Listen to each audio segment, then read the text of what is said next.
Education Minister Dharmendra Pradhan today did not mince his words when in a letter to Tamil Nadu Chief Minister Stalin, he asserted that it was inappropriate for the state to view the new education policy with a myopic vision and spin progressive education reforms into threats to sustain their political narratives. Minister reiterated that there was no question of imposing any language on any state, but in principle wants to counter what he claimed as over-reliance on foreign languages. He had high praise for what Tamil Nadu stands for, its social and educational progress, and for Tamil as a language that he referred to as the oldest classical language, but did not downplay his cautionary note for the political dispensation in power in Tamil Nadu currently. This comes days after Chief Minister Stalin's scathing letter to Prime Minister Modi, seeking his intervention to ensure the release of Samagra Shiksha funds, also known as SSA, worth 2,152 crore rupees to the state without linking it to the implementation of NEP 2020. He wrote that Pradhan's remarks indicating that Samagra Shiksha funds for Tamil Nadu would not be released until the state implements NEP 2020 in its entirety and adopts the three-language policy has created immense anxiety and unrest among students and the public in the state. Centre's three-language formula in the new education policy versus the two-language formula that has been Tamil Nadu's basis have been a huge moot point between the centre and Tamil Nadu, escalating the language wars. Rejecting a student-centric, future-focused policy is really regressive. Education should not be politicized. Misrepresented fact is not going to solve anything. It's not an issue of a scheme. We strongly believe Samagra Shiksha and PM Sri, these are the two integral components of implementation of NEP. As I again re-emphasizing, we are not going to, NEP is not recommending any language on any students of any state.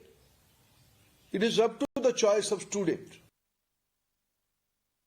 Compare the Tamil Nadu education system with other states, and they should come with this one like the Tamil Nadu government is making really proud in the education system, so it's better we should also follow the two-language policy. Apart from that, the one-size-fits-all kind of attitude, they are telling you need to follow this three-language policy. It's unnecessary because what I'm telling is here we are in a vision and mission to make our students to become doctors, engineers and experts in IT fields. But this three-language policy, four-language policy, five-language policy is the only way to make more translators. We don't want any translators. We want engineers and we want doctors. Well, ladies and gentlemen, and it's not just between the DMK and the centre for that matter. As I said, this is hugely emotive issue apart from being a political issue as well. Now you have Kamal Haasan, who has spoken up on this issue. He said that we are living in a very difficult situation. Tamilians have already seen all this. Those who fought Hindi imposition are now with grey hairs. Even kids know what language is needed. I'm being joined at this point by Varshini. Varshini, good evening. How do you look at the latest response from Kamal Haasan, who's opened up or spoken up on this issue after a very long time? Well, Kamal Haasan is also one important person when it comes to political, happenings in the state with his own party, the Makkarnidi Mayam.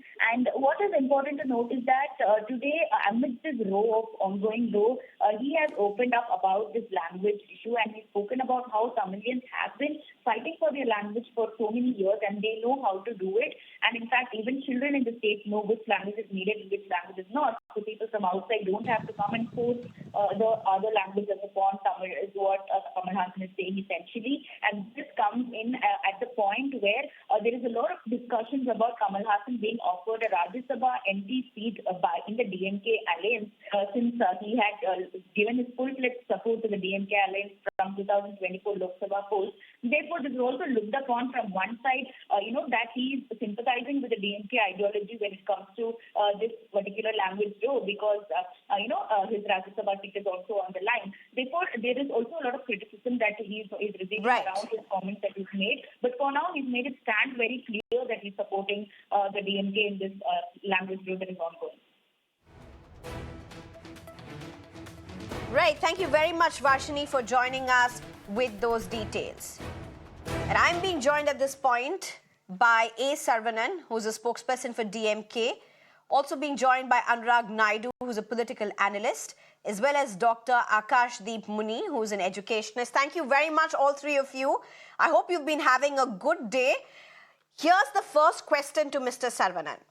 Mr. Saravanan, let's get to point. Let's do point-by-point rebuttal to all the panelists here. That's what we're going to do, because this debate it has so many shades of grey. So let's just start with the latest. What has Minister said? The Union Minister has made some very scathing points. By the way, he had glorious praise for Tamil Nadu, for Tamil Nadu's social and educational progress, for Tamil as a language. And we'll get to that in a bit. But he had Mr. Saravanan? Okay, but he had a cautionary note for DMK. And this is what he says. Don't have a myopic vision and don't spin progressive education reforms into threats to sustain political narratives. How do you respond to this?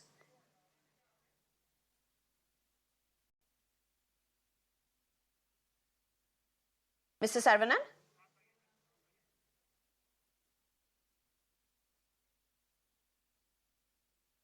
All right, I think we seem to have some audio issue here.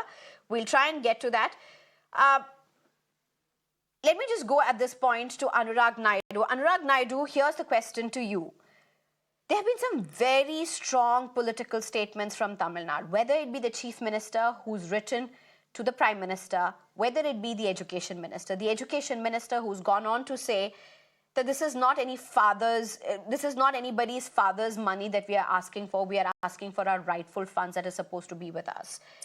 You have MK Stalin, who's gone on to write to the Prime Minister, making it very clear, why are you not giving the money that is Tamil Nadu's and why are you linking it to NEP, which comes in much later? Here's the question, Anurag Naidu. Why arm twist a state that has been elected by the people? Yeah, thank you for having me on the show, Sneha. India is a federal democracy. India is a country governed by law. We have a law of the land, which is a national, and there are some areas of policy matters which are governed by the center, and there are some where state has the final say, whether it is law and order, a lot of other subjects. And this has been constitutionally provided, constitutionally enshrined, and these are policy matters. And there are some areas where you have the center and the state both together on it, like in case of education and the concurrent. I'm coming to that. Go ahead, Mr. I'm coming to that. Yeah, I'm coming to that. You made a good point. And this is where the state and the center needs to come together and work. Now look at the matter of ego. All that the center is saying, that entire India is going and adopting the national education policy. You will encounter, as a state, if you take a new diversionary technique and look at other policies, you will encounter problems when you will miss out on the uniformity of the students, and students are going to miss out by big time. Now, what the center is saying, if center is asking you to confine or asking you to funnel something, asking you to cut down something, asking you to specifically do A, B, C thing, that's a different issue. The state, the center in this particular case, at the matter of policy of 3-language input policy, 2-language policy, they have been more liberal. The center has been more liberal than the state. The state do not want to be liberal. Now, here is the case where the state wants to politicize this issue because end of the day, they wanted to make it look like a Hindi versus Tamil issue. But whereas it is not at all a Hindi versus Tamil issue. You tell me if a reference of a language is taken. No, it is not taken. It is a framework which you can adapt. If you have a changes, go talk to where are your parliamentarians in the center, or where is India Alliance? Where is Mr. Rahul Gandhi speaking about in the parliament on behalf of India Alliance? We need to see and have a thicker discussion. And if you are not following certain rules which are laid out by the center uniformly for all the states, and you want to seek an exemption, that will not be fair.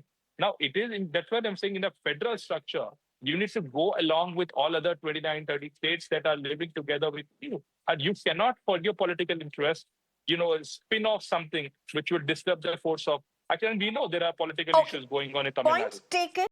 I'll go to Mr. Saravanan on that. But very quickly, Anurag Naidu. Because a state decides not to follow that. Saravanan, just a minute. Give me 2 minutes. Let me just give 30 seconds to Anurag Naidu to answer a follow-up question. Anurag Naidu, because a state decides not to follow, why withdraw funds from SSF, which is SSA, and not give them the funds that is due for a scheme that was promised to them because they are not getting into NEP? Here's the question that the Chief Minister is asking. We'll get into the other politics and the NEP and all of that, to the objections, to the points that you've raised. But why link funds for one with the funds for the other? No, I am, Sneha, like I said, the Sarva Shiksha Abhiyan, the funds which are demarcated clearly for Sarva Shiksha Abhiyan, if that are being stopped purely on the basis of not implementing NEP, I think that is something that the DMK or the state government is entitled to fight and contest even in the court of law. That is definitely, I would not say that is a very welcome gesture.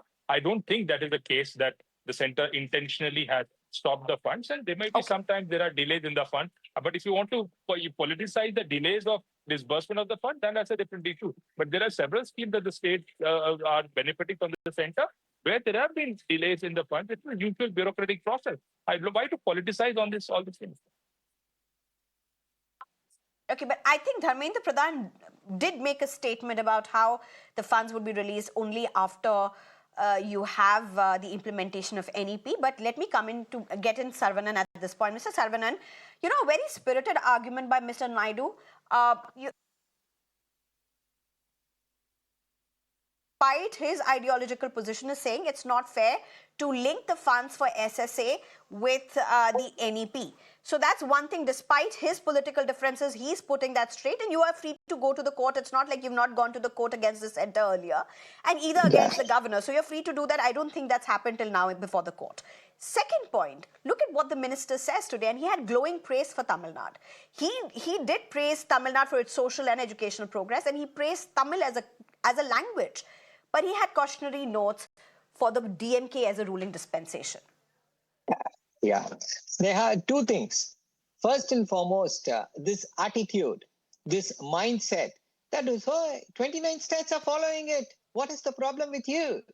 Sorry, sir. We are a pluralistic country. One thing suits all is not going to work. One policy fits all is not going to work. We are different. That is why we don't want to follow a straitjacket formula. We don't want to follow something that is set in Delhi, which will have no relevance in the state of Tamil Nadu. See, the central issue is two things.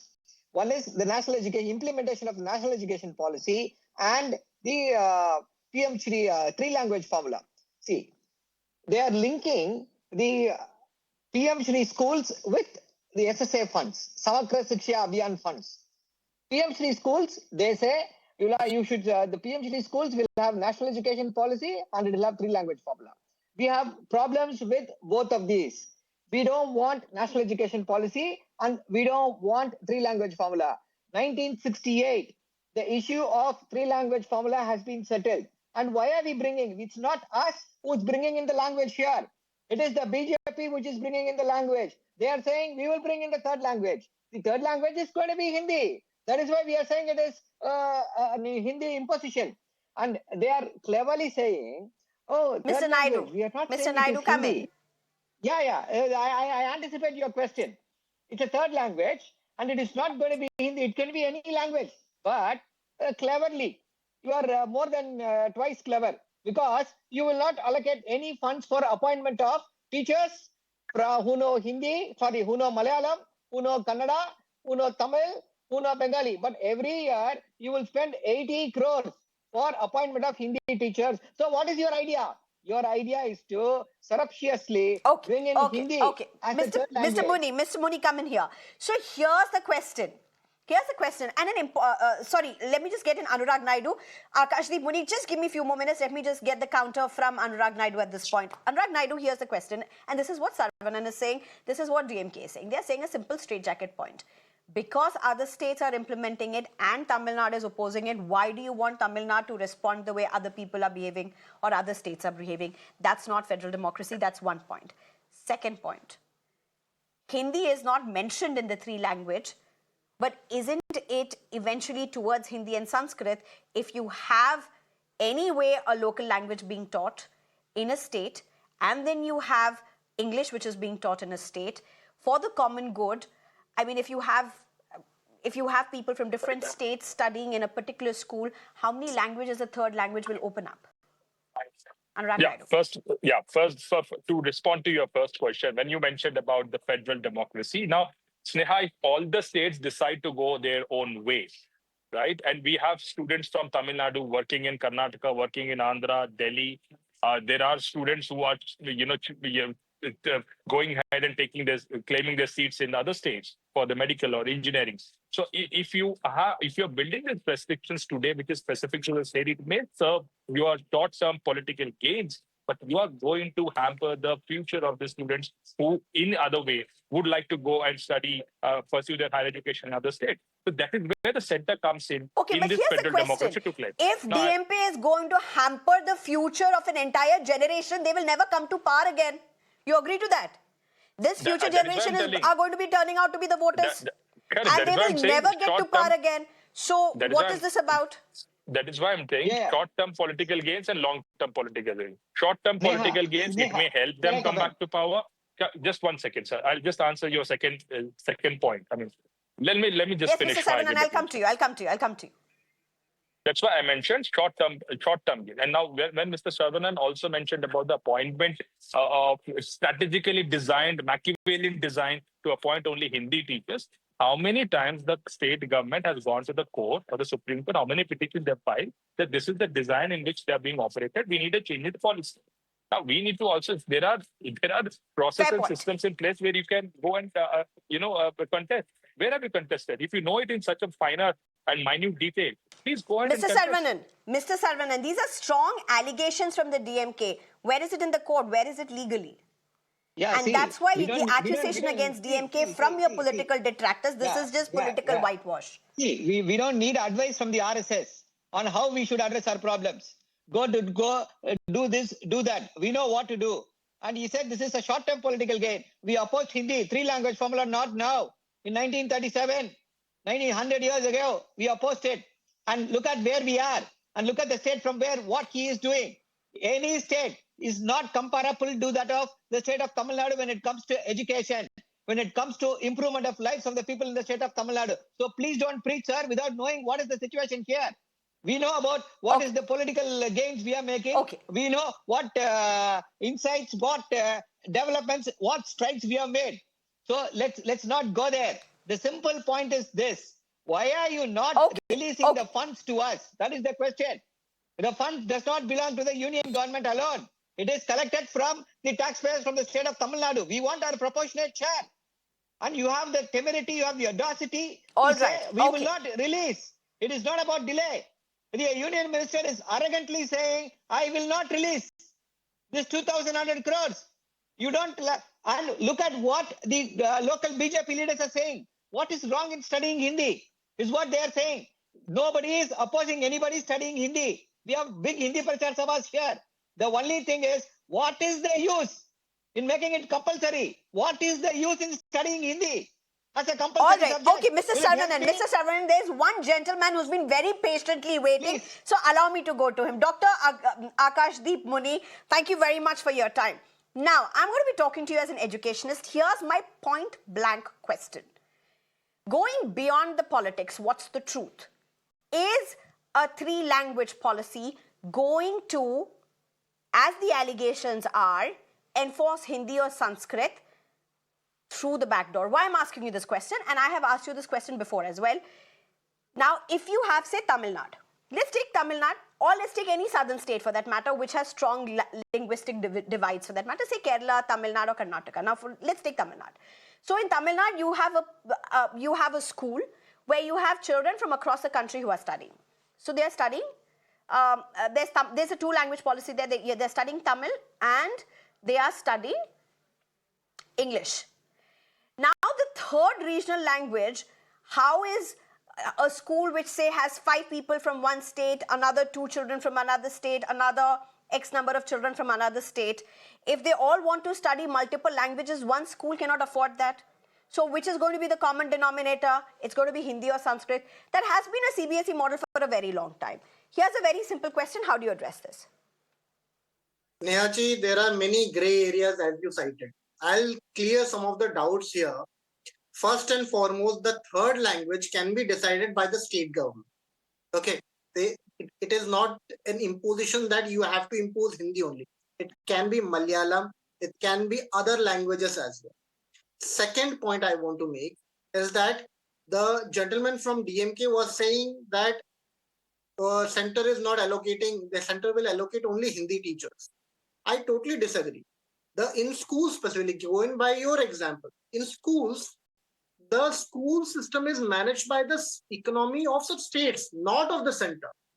So if they say that center has nothing to do, center is involved in higher education, not in the state primary education or secondary education. Third, there is in NEP there is a tagline that mother tongue has to be taught, the mother tongue of that particular state. So the non-natives of the state would be learning Tamil. Why then you are forcing non-natives to learn Tamil?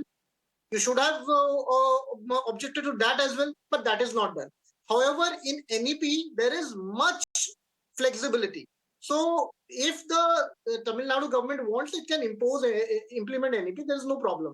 The bigger problem in NEP, and NEP has problems, NEP says that 6% of Indian national GDP should be invested in education. Since last 4 years, NEP was implemented in 2020. We had 25. Since last 5 years, only 2% of GDP is used. Does not that worry this political class? What a fantastic point. Only 2% is used. What a fantastic point. Plus just 30 seconds more. And this is where the infrastructure and teacher training comes. The infrastructure is poor, the teacher training is poor, the funding is poor because of the poor allocation of funds. And one more important aspect that I wanted to point out, the commercialization of education. Why not go by the Finland model?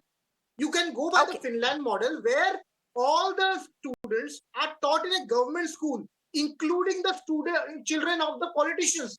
I want to ask today that if they are going so much pro-NEP or anti-NEP or pro-state government education or anti-state government, how many politicians teach their own education children in India? You want to make India richer, Guru? Okay, I get your point. Very quickly, I don't have much time. So 40 seconds to the other two panelists. Let's start with you, A. Saravanan. I mean, let's look at what Dr. Muni said. Dr. Muni made a fantastic point. And that is, since the NEP has been brought into place, forget about 6%, it's 2%, almost 2% of the GDP that's being used for education. Even that's, a tussle between the center and the state. That's being one part of it. My question to both of you is this. Are we playing over the lives of children, of the future of this country because of politics? Yes, RSS is doing that. The idea of the RSS is to deny access to education to the underprivileged, backward SC/ST students. That is the idea. That is the idea behind NEP. And I want to rebut one point. He said the state governments can appoint teachers. They are not saying don't teach Tamil. They are not saying don't teach Tamil. Saravanan, they are not saying don't teach Tamil, Saravanan. That's what. Sneha, I'll just point out one statistic. That is, in the state of Tamil Nadu, if you are studying in a Kendriya Vidyalaya school, which has got nothing to do with the state government, you cannot study Tamil as a third language. Pathetic the union government is. So won't that change with NEP then? Won't that change with NEP? Huh? NEP has been implemented. They are following Won't NEP that change with NEP? in CBI, central government schools. Okay. Mr. Naidu, Anurag Naidu, respond to that. Anurag Naidu, respond to that. Just to fundamentally, Sneha, as I break down the matter, the fight is between letting students 1 minute to you, Anurag Naidu. Letting students to learn one additional language or not letting them learn that. The whole point Saravanan is making, we will not let a student learn an additional language. Now, what is the problem with Hindi? It is useless. Sir, you cannot decide what is useless and not. Majority of India speaks. No, Anurag Naidu, no. Let me just come in. Saravanan is not saying we will not allow anybody to learn a language. What Saravanan is saying, or what DMK is saying, is we will not allow a language to be enforced, and they are accusing NEP is going to enforce a language. Just laying this clear. Anurag Naidu, go ahead. NEP does not enforce a language. You show me the entire documentation. It does not enforce the language. It is only saying 3 languages. Ask Mr. Saravanan, 3 languages okay or not. You can choose any language, but he's not okay, right? It is not okay. He's not okay. Exactly. That's what I'm saying. It is not okay. That's what I'm saying, Sneha. That is what I'm saying, because it is useless. I'll come to the second point. You cannot decide. When majority of India speaks, the union government will impose Hindi in the guise of a third language. We know the tricks of the BJP, and we will oppose it. It costs you nothing to train Tamil teachers on the expense of the state. If you're so passionate about it, feel free. When you're wasting a lot of time on liquor policy and the land policies, please spend something on the teachers and train them on your own. Okay, ladies and gentlemen, we are digressing. So and I'm totally out of time, so I'll just take the liberty of ending this debate here. Anurag Naidu, thank you very much for joining us. Dr. Akashdeep Muni, thank you very much for joining us. And of course, A. Saravanan, thank you very much for joining us. Even as we have this discourse, we just hope one thing, that the future of this country will not be impacted. Young children will be able to study in an environment that is best for them and for this country. With that, we slip into a very short break. On the other side, all the latest.